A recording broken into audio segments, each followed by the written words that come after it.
Inflation is not only here to stay, it is only going to get worse moving forward. With Republicans having control of the White House, the Senate, and the House of Representatives, a lot of people are excited for this new administration to implement a lot of changes. However, as the root cause of many of our main problems and issues are still not being addressed, you can expect that your cost of living is going to go straight up moving forward.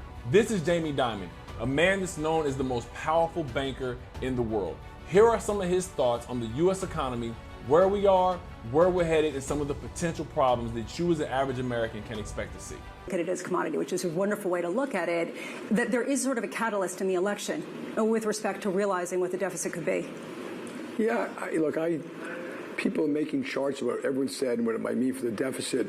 What they said and what they actually do and actually happens are completely different things. I'm not going to worry about that. So when he says the budget deficit, what he's talking about is the United States Treasury budget deficit. So the U.S. makes money in a couple different ways, primarily taxes, and every Thursday they put out what's called a bond auction. Now, a bond is the U.S. government saying, hey, we need money to run the government. So if you give us $1 today, I'll give you $1.05 in the future to show appreciation for you letting us hold the money.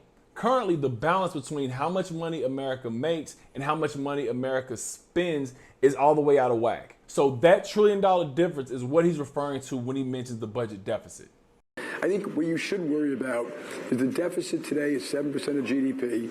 When Volcker was around and we had very high inflation, it was 3.5%. The debt to GDP is 35% back then, 1982. It's 100% today. The deficits today, the biggest peacetime deficit we ever ran. Deficits by their nature are inflationary. And at one point we have to deal with this. I mean, I would beg the government to set up a powerful Simpson balls type of committee authorized by the Congress, up or down vote. It's probably the only way to do it. The other way to do it is wait until some kind of disaster in the market, and then you're kind of forced to do it at the wrong time. And I don't know when that might be. Will it happen next year? Probably not. But can America afford 120% debt to GDP? Probably. So the debt to GDP is all those deficits we've been running over the years. When you stack those on top of each other, I think we owe like 30-something trillion total. So comparing that number to how much value our economy creates measured by GDP is what he means when he says comparing debt to GDP. I don't think so. I think it's just a bad way to run risk. So you mentioned government. Libby Cantrell of PIMCO, she runs public policy over there. Every time she comes on, she tells us that when she talks to clients overseas, she has to tell them, no, Jamie Dimon still isn't running for president. You get that question so much. Does it annoy you or does it flatter you? It's more annoying than not because I can't run for president, and there was no opening. I mean, there's no way that it was even possible. So it's a little flattering, but I just want to help our government do the right stuff. I think there are a lot of things to do to make America far better off.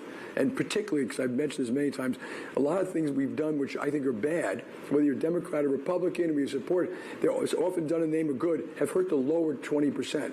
They're dying young. And again, like I said in my last video, most government policies have the exact opposite effect on what's intended. This is why I keep saying a lot of this stuff to bring back American manufacturing is going to cost American manufacturing jobs, and it's going to make the vehicles produced by American auto workers significantly more expensive.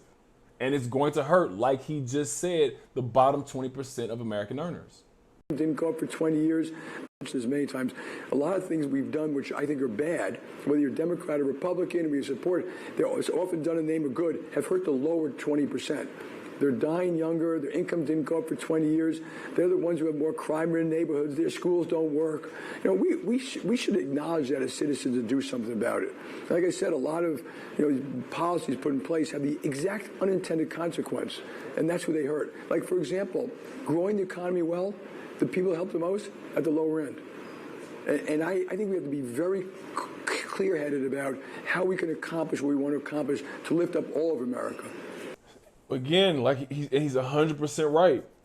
100% right. A lot of the assistance, and I'm gonna make a video about this, about what's known as the K-shaped recovery, where the rich get rich and the poor get poorer.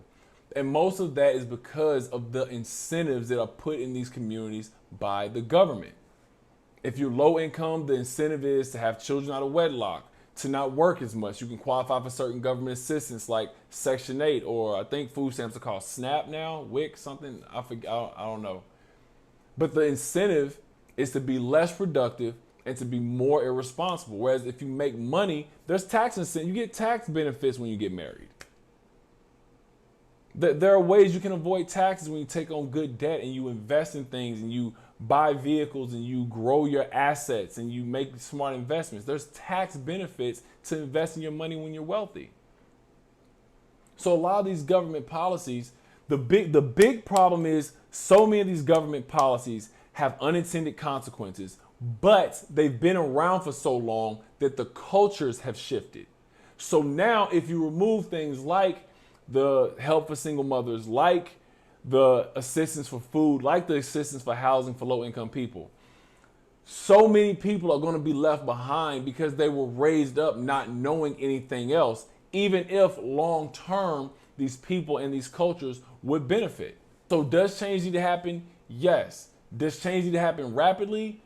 We need the benefits of them now. But if they happen too fast, people aren't going to be able to adjust. And because of that, people are going to be left behind. And the bigger problem is if these issues are fixed slowly, an administration only has 4 years. And typically every 2 years, Congress shifts. The ability of the Trump administration to make the changes he would like to make are mostly going to have to be done within these first 2 years of his term, or they're probably never going to get changed. And if they change them that fast, most Americans are going to be completely screwed over.